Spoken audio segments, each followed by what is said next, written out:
Talkin Money.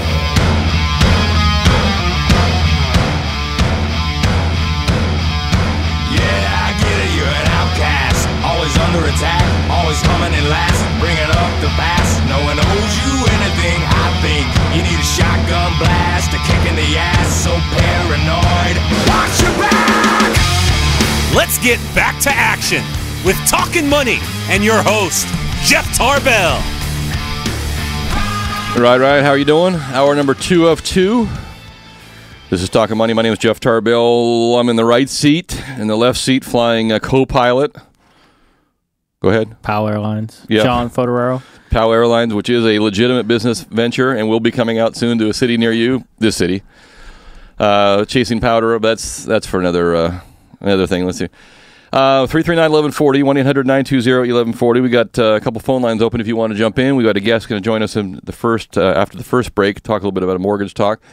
As always, we start each hour of the day from the mind of Christopher Laud, which is a dangerous, politically charged, and quite frankly, a huge risk I'm taking, but I'm willing to take it because I'm a go-getter.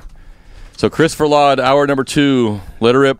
Actually, I'd like to talk about what you were just talking about with the post office. Okay. And I do think that they should pay for their own pensions, but the law in 2006 said they have to pay for the pensions for the next 75 years.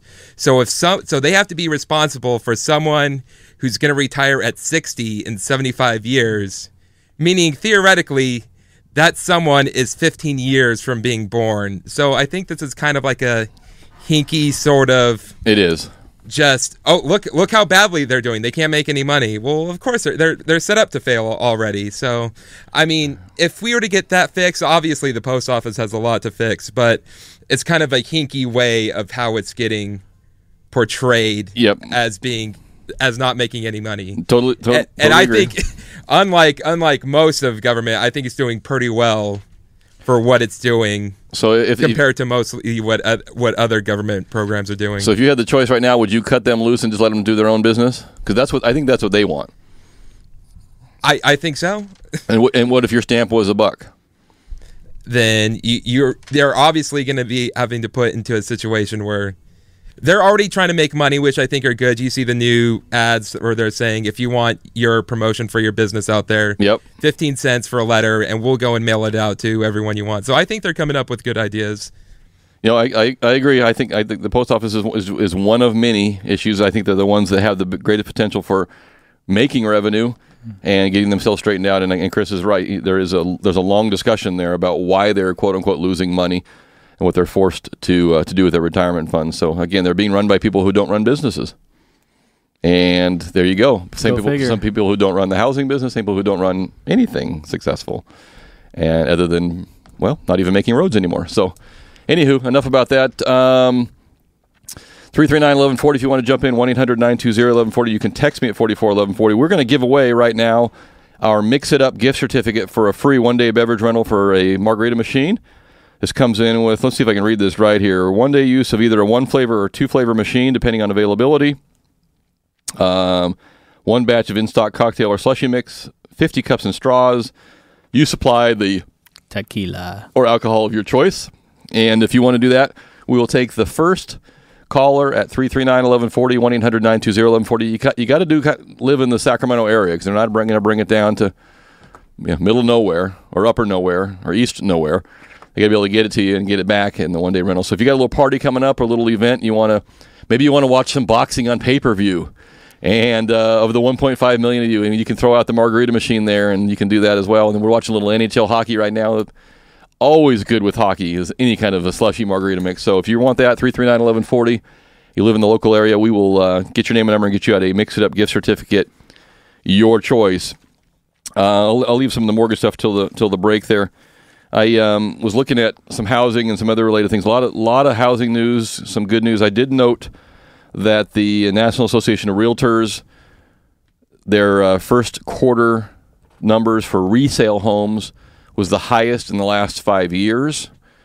And that is really good news, probably in part due to remember last week we talked about the snow and the lack of snow? Yes. Yeah, so if it's not frozen cold outside and there's berms of snow everywhere across the country, little easier to go look at some homes. So we had a real mild winter, maybe an early spring, probably led to some of that. Sure. We had phenomenally low interest rates, mortgage rates on the 30-year fixed nationally hit the lowest of all time. I don't know if that was the first of last week or early this week. Either way, and it's still in that range. I mean, you're looking at a 30-year fixed loan, conventional loan under 417 right now. Depending on credit score and all the other factors, somewhere between 3.8 to 4.1, depending on no points. You can do a no fee loan right now in the low fours. So there's some really, really good options that are out there right now for those products. I think I quoted somebody this week on a 10-year fixed. I think it was 2 7/8. Wow. 2.875 on a 10-year fixed was no points. I mean, at 2 7/8, there is absolutely no motivation to pay that thing off any earlier than what you're doing. Because after, depending on what your income is, after taxes and after the write-off, if you get one, you're talking about like 1.5% mortgage rate. I mean, if you're taking a 10-year note, I mean, don't expedite those payments. There's other things you can do at 1.5%. You had a nice little FHA deal coming this week, didn't you? A little prequal. Yeah. You want to talk about that, or we can talk about that. I think what it was actually someone who listens to the show and heard my ads, but also heard another competitor's ads who bombards more than I do, and went to that company and had a fairly complex tax situation. His tax returns were like a phone book, and the loan company looked at him and said, basically, dude, that's too much work for us. We do refinances here, and we could do 5 refinances in the time it would take us to figure out how much income we can use for you, and never even bothered to call him back. So he ended up, over with me and one of my associates. I've just kind of created a new team now, and one of my associates is a former underwriter, and she works for me directly now with me now, and so we were able to pull that through and get the guy into about a $600,000 FHA house, and I think if the lesson in there is that not all people are created equal. It was a very difficult tax return. I mean, I looked at it and started going a little bit cross-eyed. I mean, it was really convoluted, with lots and lots of properties. So they're not easy to do, but not all lenders are created equal, and not all people are willing to spend any time working on it right now. I mean, right now, where's the that's a good lead into this. Where is this here? This is right out of the newspaper, the Wall Street Journal. Borrowers face big delays in refinancing mortgages, and this goes to that comment. They quoted a gentleman back in Wisconsin who called his existing bank, B of A, and the B of A spokesman told him, we're swamped with business, and we'll call you back in 90 days. We'll return your call in 90 days. So that was the delay, just getting someone to answer the call. Average time right now for the nation's biggest mortgage lenders is more than 70 days to complete a refinance, just to get one done. So you're going to find that when there's lesser and lesser people in the industry, and there are, as far as the big banks go, they're less inclined to cut you the best deal, particularly the big banks, because they know they got more business than they know what to do with, so they might as well make more profit on it. And it's going to take longer. And they're going to be less inclined to work with you if you walk in with any sort of hiccup, or takes a little bit of work, or takes a little bit of knowledge, or takes a little bit of experience. That's not the big bank's goal. I mean, they're not cut to.